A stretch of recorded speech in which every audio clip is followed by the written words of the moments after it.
Mi nombre es Manuel Renato Calquín Monardes, San Bernardino de tomo y lomo. Toda la vida, en este caso, he participado en distintas áreas de la comuna. Estudié en las primarias en el liceo en la escuela número 1.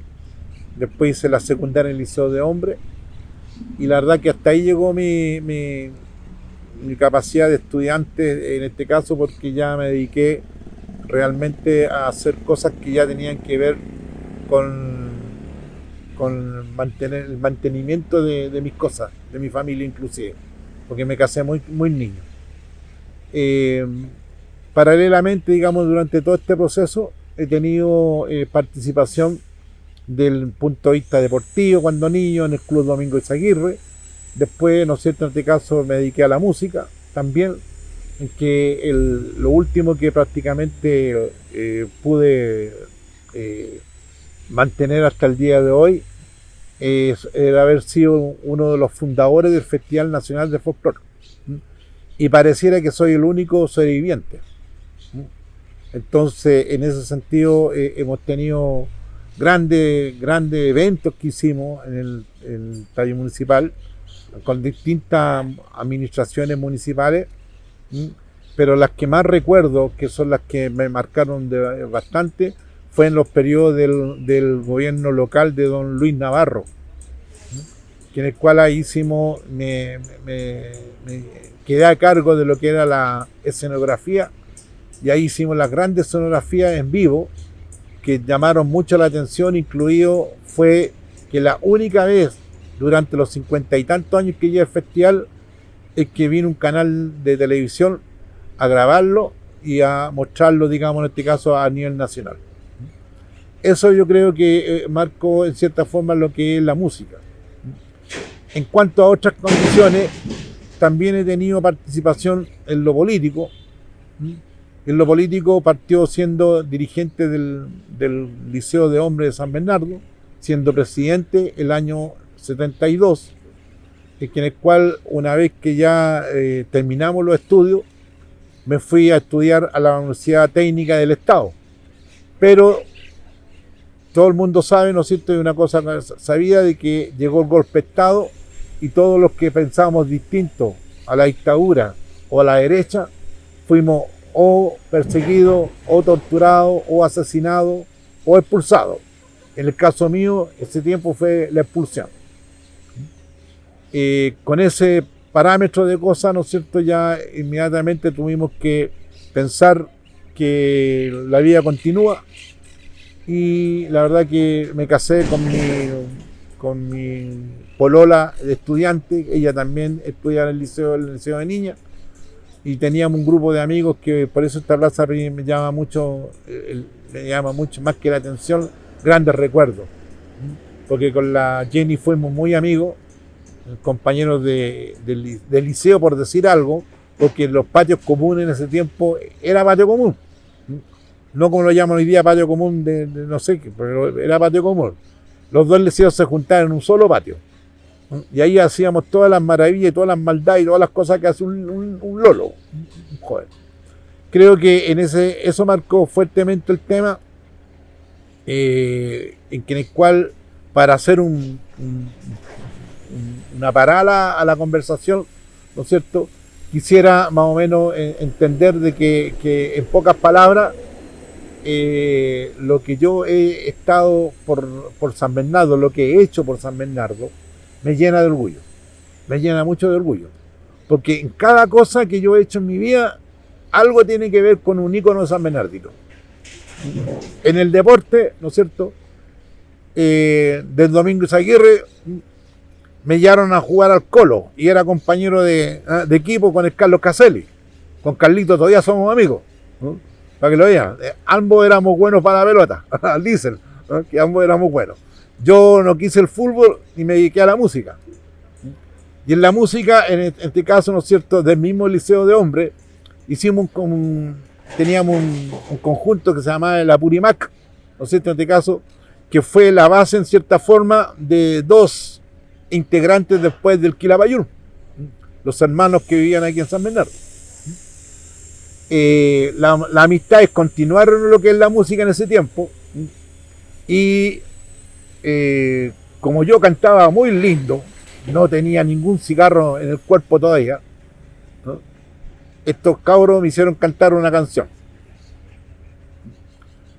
Esa canción, en este caso, fue la única que en el fondo pudimos grabar, porque yo participaba en el conjunto Quilapayún, pero los estudiantes, porque Quilapayún tenía 2 o 3 equipos, digamos, conjuntos, que eran los que prácticamente los profesores, que eran los originales, y los estudiantes, que éramos los que participaban en algunos temas. Eso para lo menos el tiempo de lo que es predictadura. Ya después, con el tiempo, ¿no es cierto?, empezamos a ver, cuando hicimos en ese tiempo, el año 71, 70, por ahí, 69, cuando partió el tema del Festival Nacional de Folclore, que para que lo tengamos súper claro, que el festival no partió en San Bernardo, el festival partió en Talagante. Y en Talagante, ¿no es cierto?, ya estaba la discordia social de la sociedad chilena dividida, los músicos de izquierda y los músicos de derecha. También caían en ese esquema. Por lo tanto, los que seguían a la Margot Loyola eran los de derecha, y los que seguían a la Violeta Parra eran los de izquierda. Los que partimos para acá, partimos de los 2 lotes, los que nos gustaba la música, en este caso. Y del lote que se vino del lado de izquierda, se vino nuestro querido y gran amigo recordado Hugo Cáceres, con el conjunto de La Rancha. El conjunto de La Rancha fue el primer conjunto, ¿no es cierto?, que en el fondo fue la estrella de ese festival hecho en San Bernardo, el primer festival en San Bernardo. Para que lo tengan claro, por qué mucha gente se ha preguntado por qué Hugo Cáceres nunca dejó el festival. No lo dejó porque él fue el creador del festival en San Bernardo. Y todos los alcaldes, todas las autoridades que llegaban, los mismos músicos, todo el mundo lo respetaba por lo mismo. Él tenía un pensamiento, digámoslo claramente, de izquierda, pero no significaba que aceptaba y veía la música, la veía transversalmente, no la veía con un sentido político, al contrario. De él nacieron muchos, ¿no es cierto?, en este caso, músicos y artistas que después llegaron a renombre. Por ejemplo, nadie tiene idea que José Miguel Tovar, el gran músico sanbernardino también, que nunca ha tenido un homenaje, un reconocimiento, nada de nada, ¿cierto?, fue una obra, ¿no es cierto?, que creó Hugo Cáceres. Y en ese sentido, ahí es donde uno dice, San Bernardo, o será así, no ha tenido la oportunidad de reconocer los verdaderos valores que tiene y la cantidad de gente que hay en San Bernardo, ¿no es cierto?, valiosa en todo el ámbito, en cualquier ámbito, existe. Y eso es lo que hoy día yo, como San Bernardino, reclamo, en cierta forma, a que debe, ¿no es cierto?, haber un trabajo de investigación sobre todo lo que ha pasado en cuanto a cualquier variable social. Música, cultura, deporte, ¿no es cierto?, entretenimiento, etcétera, etcétera. Y eso yo creo que ahí es donde efectivamente es lo que tenemos más que claro, de que cosas que no han sabido nunca, no se van a saber tampoco, porque a esta altura del partido se están yendo los testigos, ¿no? Yo, como el último fundador del festival, ¿no?, también tengo una enfermedad, tengo un cáncer, y nadie me asegura que voy a pasar un par de años más, nadie, ni los médicos, ni mi propio cuerpo. Lo que pasa es que ahí es donde la sociedad sanbernardina ha tenido íconos durante mucho tiempo, pero desgraciadamente han habido equivocaciones, ¿no es cierto?, de los orígenes de las cosas como son. Por ejemplo, yo, cuando San Bernardo hace un par de años atrás, ¿no es cierto?, declaró el barrio obrero, el de aquí de Nogales, donde estamos nosotros, como el barrio fundador de la actividad mertrancina, están totalmente equivocados. El barrio obrero realmente parte de aquí, de al ladito, de aquí, de Bulnes, ¿no es cierto?, hasta Izaguirre, digámoslo, de Oriente Poniente, de Primero Mayo, más Nogales, inclusive de Nogales, hasta Alfonso Donoso. Es el verdadero barrio ferroviario. Cuando hablamos de los barrios ferroviarios del trabajador, del que anda metido como jornalero, como fundidor, como mecánico, todo ese tema. El barrio de acá es el barrio en el fondo que fueron cuando San Bernardo, cuando la Merchanza empezaron a construirla, trajeron profesionales extranjeros, alemanes principalmente, ¿no es cierto? Y a ellos les construyeron este tipo de casas. Para ellos en estas casas, por lo tanto no eran los trabajadores de la Merchanza.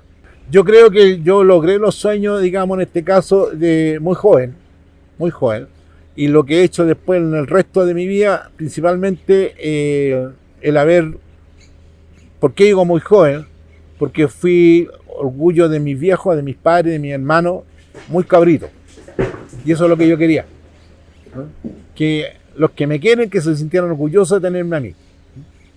Y eso, ¿por qué?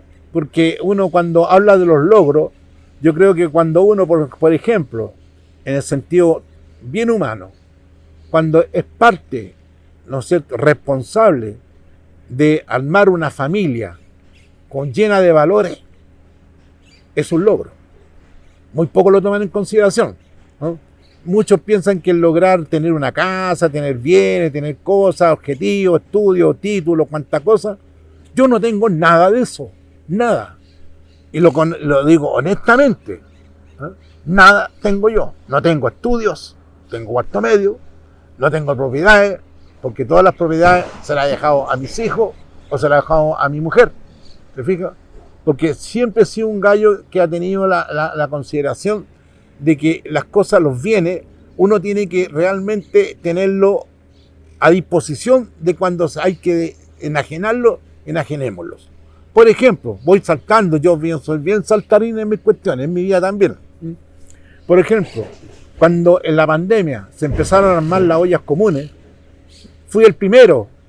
Muchos dirigentes de la zona oriente de San Bernardo, ¿no es cierto?, empecé a llamarlo a ellos. Tengo muchos nombres, pero no los quiero dar porque algunos se le pueden poner después, no me nombró a mí, no, prefiero. Ellos saben, en su corazón saben, ¿no es cierto?, de que yo obtuve recursos y los repartí para que todas las ollas comunes tuvieran los recursos para poder hacer. No esperar que el Estado, no esperar que esto, que la municipalidad, que no el tema. Y eso para mí es un objetivo, el tema social, y lo cumplí. Intermediariamente desde el mundo social, y ahí puedo dar nombre porque hay cosas que responden a decir, pero ¿cómo ha estado metido en tantas cosas? He estado metido por circunstancias de ser san bernardino y por otras cosas, digamos, en este caso de que uno, pensando en cierta forma que los valores políticos o culturales tienen que predominar en un ambiente netamente democrático. Luchar por la democracia tiene que ser siempre, ¿no es cierto?, un objetivo claro y preciso. Cuando terminó la dictadura, antes de terminar la dictadura, el año 88, 89, todas las instituciones sociales eran dirigidas y eran nominadas sus dirigentes por o el gobierno central, o regional, o municipal. En este caso, por ejemplo, en esos años, todos los presidentes de junta de vecinos y también de la única unión comunal de San Bernardo era designada por el alcalde de turno. Las autoridades, los dirigentes, presidentes, secretarios, etc. Cuando llegó ya el momento de que se visualizaba que la democracia venía a trote rapidito, ¿no es cierto?, muchos dirigentes, ¿no es cierto?, se dieron cuenta de que algo tenían que hacer para poder recuperar rápidamente la unión comunal, ¿no es cierto?, porque primero que nada, aparte de manejar de recursos que manejaba, digamos, la municipalidad a nombre de la unión comunal, ¿no es cierto?, se estaban perdiendo gradualmente. Y ahí fui convocado, invitado, por varias razones, por Ricardo Alvear, ¿no es cierto?, un gran dirigente que hubo aquí en San Bernardo, por Germán Venega, que también participó conmigo en ese tema, con Manuel Cifuentes, de la población Balmaceda, ¿no es cierto?, y otros más dirigentes en este caso, que en el cual lamentablemente no me acuerdo mucho de ellos, democratizamos la unión comunal. Llamamos a elecciones en dictadura, llamamos a elecciones. Enfrentamos a los militares y al gobierno de turno, que en ese tiempo era la Cristina Sala, la señora Cristina, ¿no es cierto?, y después pasó a ser la señora América Soto, la actual jueza, ¿no es cierto?, eran alcaldes designados. Y con ello, digamos, en este caso, hicimos todo lo que nosotros pensábamos de que tenía que tener una autonomía la unión comunal, a tal punto de que con los recursos que habían dentro de la unión comunal, entre todos elegimos, ¿no es cierto?, de comprar 2 propiedades, ¿no?, que están unidas, que son las que están ahí en Esmeralda 630, la actual unión comunal. Y en ese sentido yo participé activamente en el tema por varias razones. Primero, entendiendo de que como yo había trabajado en la construcción, podíamos optimizar los recursos, digamos, en este caso, para poder no contratar constructoras, sino que simplemente con los que sabíamos ahí. Y ahí tuvimos 2 personajes metidos, el que habla y Manuel Cifuentes, ambos entendidos en la construcción. En lo que respecta al tiempo después en lo social, ¿no es cierto?, también fui presidente de la Unión de la Junta de Vecinos de La Lata, la población de La Lata, ¿no es cierto?, y mantuve en esos años, en cierta forma, las condiciones de haberme convertido en el presidente provincial del Partido Socialista. Lo fui. Y en esos años, ¿no es cierto?, también fui convocado por el gobierno de don Eduardo Frei a trabajar, ¿no es cierto?, en algunas materias que tenían que ver con el desarrollar, en cierta forma, las nuevas políticas que tenían que haber desde el punto de vista de lo que yo ya en ese tiempo andaba hablando, la optimización del recurso ambiental, que era una cosa que estaba en muy pocos pañales, y participé también, ¿no es cierto?, invitado por las autoridades, ¿no es cierto?, en el Parlamento a crear la actual política ambiental, que es la Ley Ambiental 19.300. En ese sentido, los modelos de presentación lo hice yo, y esos hasta el día de hoy se han mantenido. Yo lo creé, lo entregué a la comisión, y hasta el día de hoy lo que estamos hablando de evaluación ambiental, tanto de declaración de impacto como estudio de impacto ambiental, nacieron de esta cabecita. Eso es lo que tengo como orgullo de haber participado en esos años en ese tema. Posteriormente, ¿no es cierto?, se me invitó a hacer, a través de una convocatoria que hizo el futuro presidente de la República, don Ricardo Lago, hacer lo que tenía que hacer. Y me hizo ser candidato a diputado por la provincia de Maipo. Me pidió que enfrentara al monstruo Pablo Longueira. No me fue bien, por distintas razones, pero fue la última experiencia política que tuve, en este caso, netamente en función a de que no me gustó lo que estaba pasando y lo que vi. No me gustó. Porque de hecho, de que la política en general se autofinancia, principalmente por aportes de privado, en alguna parte del camino nos pasan la cuenta. Mire, yo todo lo que he conseguido en la vida ha sido principalmente por los valores que me entregaron mis viejos. Lo primero que tomo en claro. Segundo, la solidaridad la conocí con mis hermanos. Al revés también, ellos la conocieron conmigo. La han conocido hasta el día de hoy. ¿Se fija? En lo que en tema ya de estudio, cosas así, valores que me han entregado, que hoy día hay personas que son muy relevantes en varias materias, en varias áreas. Una principalmente quien siempre confió en mí, ¿no es cierto?, en este caso, y que hoy día es el brazo derecho del profesor José Massa, es nuestro querido profesor Edgardo Cogrove. Don Edgardo, profesor jefe mío del liceo, siempre me decía, si tú te dedicaras un poquito al ordenamiento, podrías ser un tremendo profesional. Cuando me encontré con él, hace 2-3 años atrás, en un proyecto que fui invitado por don Rodolfo Novakovic, un astronauta, pues yo digo astronauta porque anda por todo el mundo metido y anda también pegado en las estrellas, ¿no es cierto?, muy admirado por don José Massa. Rodolfo Novakovic ha sido uno de los científicos chilenos que más alto ha llegado al nivel de la astronomía, ¿no? De hecho, es profesor de la grande universidad en Alemania y en Rusia, ¿no? Y de vez en cuando viene para acá. Y ahí esa parte es la que en cierta forma me entregó la confianza en mi persona. Porque si uno ya inmediatamente dice, estoy metido en esto, hago lo otro, todo el tema, y me empiezan a salir dudas del por qué, ¿no es cierto?, me encuentro en estas cosas, en estos temas, paso de una cosa que tiene que ver con lo cultural, lo deportivo, lo musical, ¿no es cierto?, lo empresarial, lo social, ¿no es cierto?, y empieza a generarse, en cierta forma, hechos que me van llamando la atención y que las voy recopilando. Cuento corto. Hoy día estoy haciendo unos tremendos aportes a la astronomía. Así lo reconocen muchas personas, ¿no?, profesionales. Pero como también la astronomía es difícil terminar un tema, muy difícil, ¿no?, casi imposible, yo digo, que lo que uno que va encontrando tanto en la ruta de estudio, en la ruta de trabajo, de profesión, de lo que sea, es posible, ¿no es cierto?, conseguir obtener antecedentes como para que quedemos todos plop.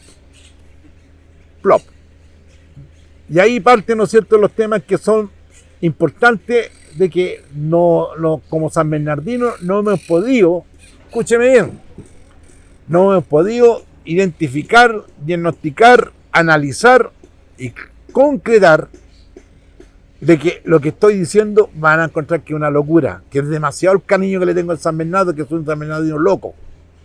San Bernardo, para alguna arista astronómica, tiene la misma importancia que de los aztecas, que de los egipcios. Así lo digo. ¿Y eso por qué?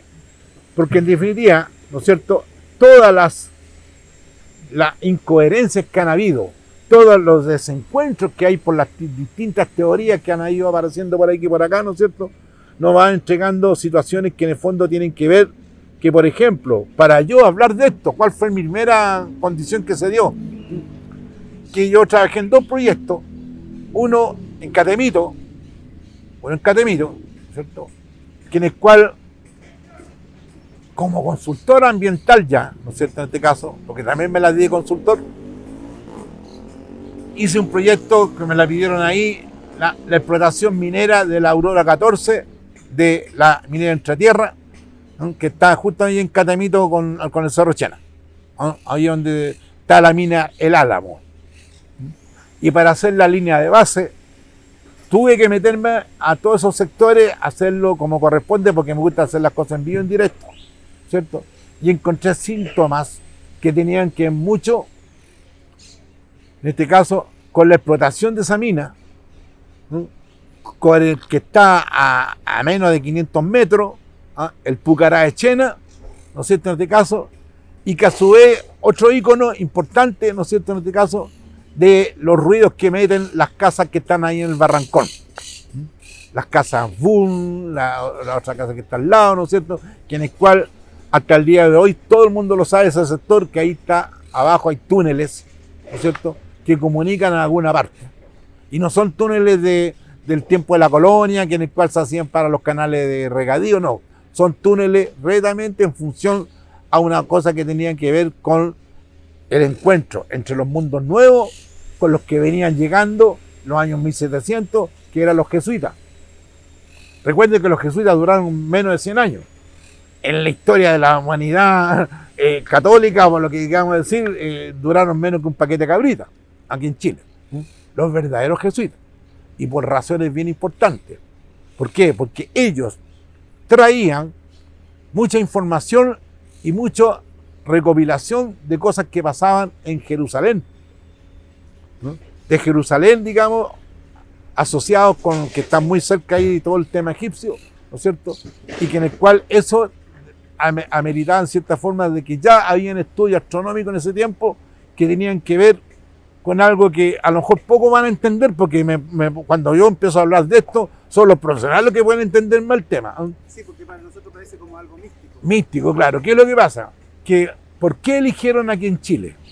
¿Por qué eligieron los jesuitas alemanes que venían de Palestina, de todos esos mundos, de esos sectores, ¿no es cierto?, en que eran muy asociados con los guerreros católicos, en ese tiempo, trajeron toda esa información a lo que ellos llamaban el único encuentro que posible que pueda haber, digamos, de una manera súper clara, la Tierra con el universo, con el resto del universo, debe ser el lo que le llamamos la latitud 33. La ubicación de oriente a poniente. ¿Y por dónde pasa la latitud 33? Pasa por San Bernardo. Pasa por Caleritango, San Bernardo. Y sobre eso se han hecho muchos estudios basados, ¿no es cierto?, en este caso, del por qué, ¿no es cierto?, hay más que una creencia, una certificación astronómica de que la latitud 33, que pasa por San Bernardo, tiene que haber tenido en las miles de sociedades que han pasado por esta Tierra, porque recordemos que la Tierra tiene millones de años de existencia, ¿no es cierto? Y ahí empezamos a batallar que las últimas generaciones, que han sido 5.000, 10.000 años, es un chiste comparado con todas las sociedades que puedan haber ido antes, ¿no es cierto? Y por lo tanto es muy fácil creer de que así como lo que estamos haciendo hoy día, destruir la Tierra, porque somos la única especie que es capaz de destruir su casa, como lo que estamos haciendo ahora en esta sociedad, tiene que haber habido otras también antes. Y por lo tanto, información que tiene que haber quedado sobre esas materias, tiene que ver ciertamente de que esa latitud 33 es la que va a predominar para cualquier estudio que tenga que ver, escúchenme bien, con algo que venga de afuera, del exterior. Y ahí los jesuitas, aprovechando esas instancias, ¿no es cierto?, en este caso, que en el cual coincidieron con los conocimientos que tenían los incas. Los incas llegaron mucho tiempo antes que los jesuitas por acá. Y los jesuitas los incas ya tenían la información más o menos, tenían parámetros bien claros de que algo ocurría aquí, en esta área. Cuando armaron el Pucará, ténganlo claro que el Pucará de Chena no es un fuerte, es un centro astronómico. Para que lo tengamos claro. Hay una diferencia enorme, ¿no?, entre una escuela de infantería con una escuela de ingeniería. Es mucha la diferencia. Entonces, en ese sentido, ahí es donde todo lo que está pasando acá, de alguna manera a mí me llegó, coincidencialmente. Coincidencias que han habido. La mística escasa del Barrancón, por ejemplo, en alguna parte de la vida me llegaron netamente la información, porque mi segundo matrimonio fue con una Azbun. Es con una Azbun. Todavía estamos felices. Tenemos 2 hijas. Y ella, su mamá, vivió en esa casa, el Barrancón, de los Azbun. La casa Azbun que le llaman. Lo primero que habría que, en el fondo, hacer, ¿no es cierto?, es no distorsionar las verdades. Lo primero. Segundo, ¿no es cierto?, todo lo que tenga que ver con la lógica del conocimiento no puede estar al servicio, digamos en este caso, del mercado. Y ahí es donde efectivamente, para que tengamos claridad con respecto al tema, es bien difícil la tarea, porque para, por ejemplo, sacar la educación del mercado, hoy día casi en Chile es posible. O sea, las universidades privadas, todo lo que hacen, ¿no es cierto?, en este caso, dependen de los grandes grupos económicos, y por lo tanto, lo que ellos piensan es lo que se dicta en las charlas, en las clases. Es un tema que hay que analizarlo bien. En la seguridad social, en la seguridad de salud, digamos, también ya tenemos claro de que podríamos decir, raya para la suma, estamos todos cagados. Porque el hecho de que esté la salud, la educación, en este caso, y la vivienda, en nuestro tema, sea un asunto de mercado, es muy difícil que el resto de la sociedad pueda tener, ¿no es cierto?, condiciones efectivamente para poder enderezar algunas cosas, y principalmente aquí en San Bernardo, ¿no es cierto?, tenerlo más que seguro de que San Bernardo tiene un capital muy grande. San Bernardo, aunque para muchos a lo mejor lo van a ver, San Bernardo es la comuna más grande industrialmente del país. San Bernardo es la ciudad que tiene más industrias, porque uno no las ve, no las siente, no las toca. Y ahí es donde yo digo, ¿cómo es posible que, siendo la cuna de la gran industria en Chile, ¿no es cierto?, Esas empresas que contaminan a algunos, que hacen daño, que hacen todo el tema, otras que aportan mucho, ¿no es cierto? Igual a todas las echamos el mismo saco, no tengan las patentes aquí en San Bernardo. ¿Alguien se podrá explicar eso? Las patentes de Carossi, las patentes de Bani, las patentes de Molimet, ténganlo claro, estoy dando 3 empresas, medias contaminantes, algunas alto contaminantes, alto complicadas, ¿no? Con la excusa de que traen obra de mano a San Bernardo, ¿cierto? Todas sus patentes por ley las pagan en Providencia, en Las Condes, en Vitacura. Para que lo tengamos claro. Y eso es una verdad netamente porque la ley funciona de esa manera. Porque vuelvo a insistir, cuando la ley está al servicio de los poderosos, no puede ser. Aquí hay que buscar consenso. Tampoco nos digamos en este caso que a lo mejor o cometer el mismo error que se quería cometer, ¿no es cierto?, y que felizmente pudo detenerse el cambio tan radical de la Constitución. El fracaso de la Constitución tiene que haber sido una cosa más conversada, un poquito más negociada, veamos cosas que pueden avanzar por aquí y por acá, pero cuando sea todo a un extremo o al otro lado, imposible conseguir cosas en el fondo. San Bernardo tiene tanto materia prima, tiene tanto capital de trabajo, tiene tanta buena disposición de vecinos, los elementos que están para hacerle una comuna bien armadita, ¿no es cierto? No estamos pidiendo que se llene de recursos, no, estamos diciendo que sea una comuna tranquila, una comuna con seguridad. Hoy día se habla mucho de la seguridad, ¿no es cierto?, en este caso, y segundamente que tengamos claridad en que todo lo que podemos avanzar lo podemos dejar al servicio de las futuras generaciones. Es muy caritativo, es muy humano, por lo menos de lo que yo he conocido, y ha sido bastante. He tenido grandes ejemplos, ¿no es cierto?, de que hay gente que deja todo por los demás, y lo he visto. Y por eso que hay elementos que uno ve a diario, de que cuando algunos sanbernardinos escucharon de que yo quería de alguna manera hacer un memorial, porque soy el creador de los memoriales de San Bernardo, soy el creador. Memorial. El recuerdo de una persona, un ícono que uno marca de una persona. ¿Y por qué? Porque en el fondo las futuras generaciones tienen que saber de dónde nacieron las cosas. Y ahí cuando quedan dirigentes, por el memorial de los dirigentes sociales de San Bernardo, lo han escuchado varios alcaldes, pero están esperando no sé qué cosa, o que como yo decía por ahí en alguna parte, o que yo me meta la mano al bolsillo, ¿no es cierto?, para hacer el memorial. No es la idea, porque hay cosas que tienen que ser compromiso de toda la comunidad. No me cuesta, y lo digo honestamente, no me cuesta, y que me escuchen los inspectores de puerto interno, no me cuesta, porque tengo ítem de donaciones, tengo ítem, y que no las paso, ¿no es cierto?, como un gasto, tengo ítem, que es lo que se dice claramente en la contabilidad. Pero eso no es la idea.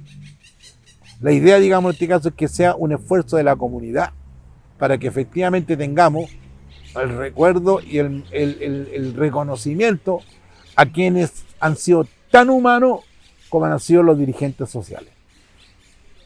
No digo laborales, porque hay otra historia ahí. Los laborales tienen bueno y malo. Mire, para mí el río, aparte de ser un bien nacional de uso público, ¿no es cierto?, un bien de que muy pocos cuidaban, en este caso, y que lamentablemente por la comuna de Huin lo están convirtiendo en un basural, que el horrible basural que hay allá ya no resiste más. Es otro tema, muy largo, pero dejémoslo para Huin, estamos hablando de San Bernardo. San Bernardo, en el fondo, ¿qué es lo que tiene, ¿no es cierto?, en este río? Es que efectivamente tenía un desorden de extracción de áridos muy complicado. No habían permiso, no había nada de ordenamiento, todo el tema. Y cuando ya verdaderamente los que nacieron en el río, porque hay muchas familias que son riberanas, ¿no?, que es lo que le llamaban los calicheros del río, hasta el día de hoy existen, ellos están totalmente desorganizados. Y cuando se empezó a organizar, a ordenar el tema legal, ¿no es cierto?, se requería en cierta forma que hubieran instituciones, no personas. De ahí empezamos a armar los sindicatos de areneros, porque es la única actividad más o menos, porque como era la actividad laboral la que había que ordenar, está relacionada a ser sindicato. Esos son los que existen hoy día. Del río, pero han sido tan ordenados en todos estos temas de que es la única parte en Chile, ¿no es cierto?, de donde se hace una extracción de árido que está sin impacto ambiental. No hay impacto ambiental en la San Bernardo. Todos los impactos ambientales están por otro lado. Y eso ha sido netamente por la responsabilidad que han tomado los dirigentes y la comunidad arenera del río Maipo. Han habido grandes líderes ahí, han nacido mucha gente importante. Tenemos, ¿no es cierto?, al que realmente fue un personaje importante para todo el mundo sindical, de la CUT, del principio de la CUT, que fue nuestro querido compañero Ramón Velázquez Muñoz, que fue también, ¿no es cierto?, estuvo muy ligado a San Bernardo, porque la gran mayoría de los sindicatos, excepto el de la maestranza, ¿no es cierto?, fueron organizados por él en San Bernardo. Y ahí obviamente de que tiene su memorial en el río, porque fue lo último que hizo. Después de eso, ¿no es cierto?, los memoriales que hemos tenido que reconocer de alcaldes que se la han jugado también por San Bernardo de una manera transversal, porque los últimos no pueden decir eso. El último alcalde que fue transversal en toda su idea fue don Luis Navarro Avilés. Anteriormente a él fue don Raúl Cueva.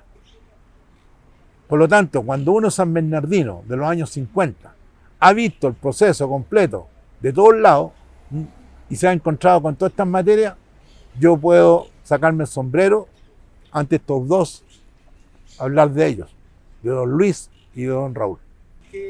La mirada mía del río, digamos, en este caso, es un ícono ambiental. Cuando hablo de un ícono, ¿no es cierto?, estoy diciendo de que sin ese río, imposible que haya funcionado San Bernardo. Imposible.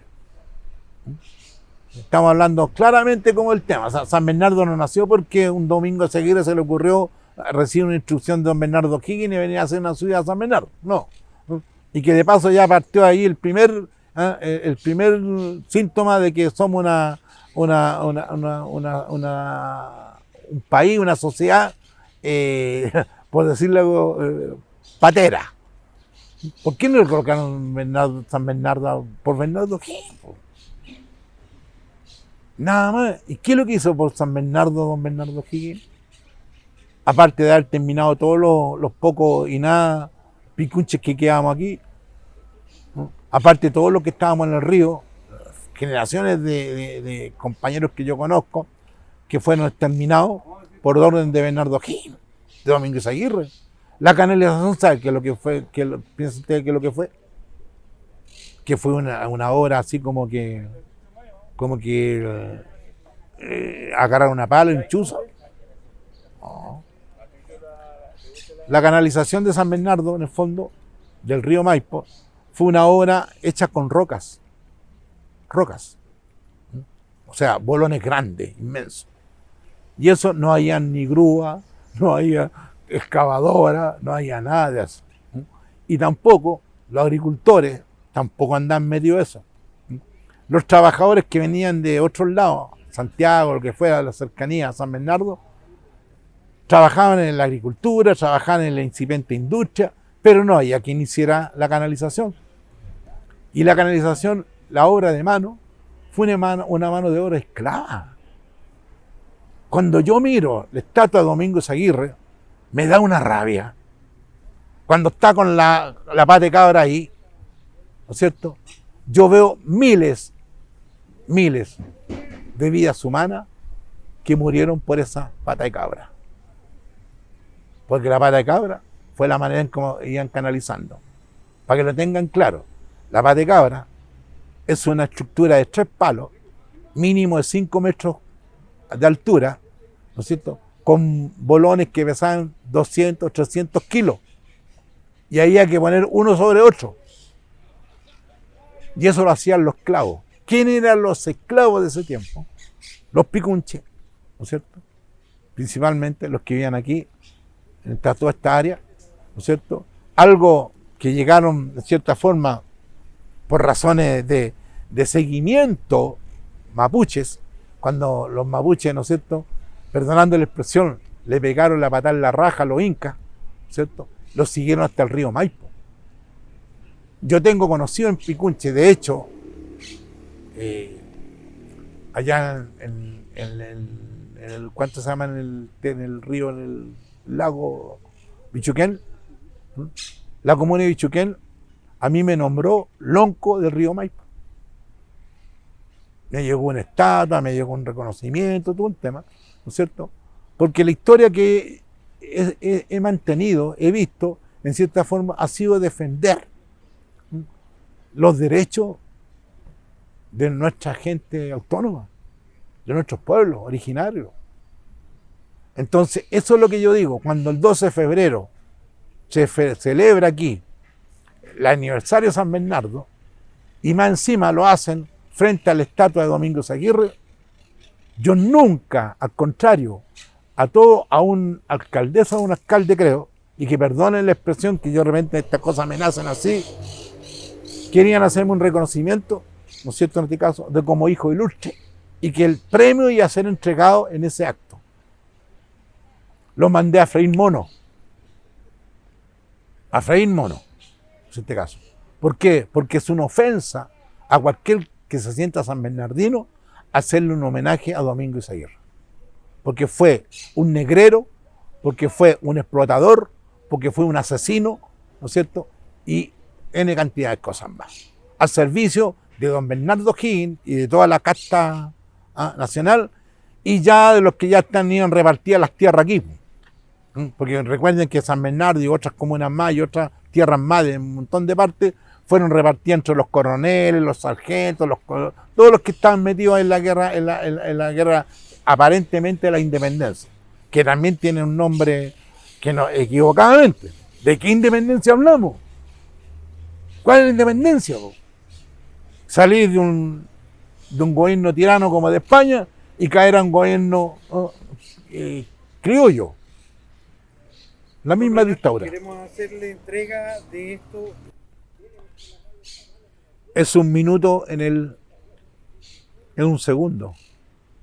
En nuestra inmensidad llegamos a un universo. Porque ya algunos están hablando que hay más de un universo, hay 2 o 3, que se están chocando unos con otros. Pero hablemos del nuestro, de la Tierra. Hablemos de San Bernardo. Y es curioso porque vemos que está llegando a su fin el tiempo, sí, pero también es fácil. Gira, se va al otro lado. Parte de nuevo. ¿Tenemos más tiempo? Obvio, tenemos mucho más tiempo. Tenemos mucho más tiempo. En definitiva, lo que hay que recuperar, voy a insistir, o generar, de cierta forma, de que más que sentirse un San Bernardino de tomo y lomo, lo que tenemos que tener claro, ¿no es cierto?, es que tenemos que darle la importancia a las cosas que verdaderamente podemos hacer generar al ser humano de una manera correcta. La educación, la cultura, la salud, el medio ambiente. ¿Y esos granitos del reloj, qué significan para ti cada uno de esos granitos en tu vida?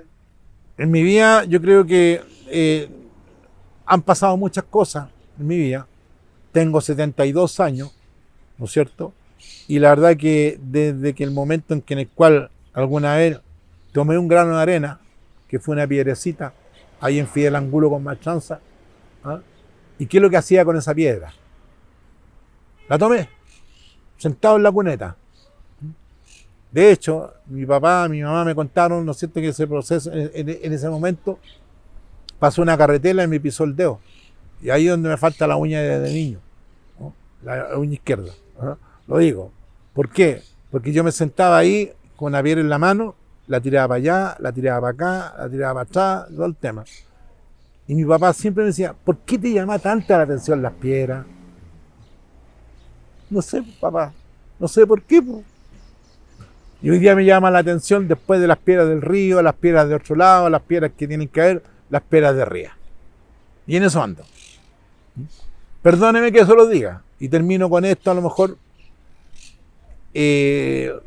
como dice el profe Massa, el Calquín va a dar luego, muy pronto, buenas noticias. Yo le digo, quédese callado, señor. No hable lecera. El profe Cogroe quiere encontrarse conmigo aquí en el liceo. Mandan los mensajes que me mandan otros estudiantes de él y todo el tema en la Universidad de Chile, en la Escuela de Gastronomía, ¿no es cierto? Me dicen que me quieren hacer un homenaje aquí en el liceo. Porque él quiere recordar, profe Cogroe, con otros profesores más, quieren recordar cuando él me dijo, déjate de huear un rato y ponte a estudiar, no hueís más, estudia Calquín. Sí. Yo lo miraba todo el tema, para hacerla corta, que eso también está dentro de los libros que está el tema.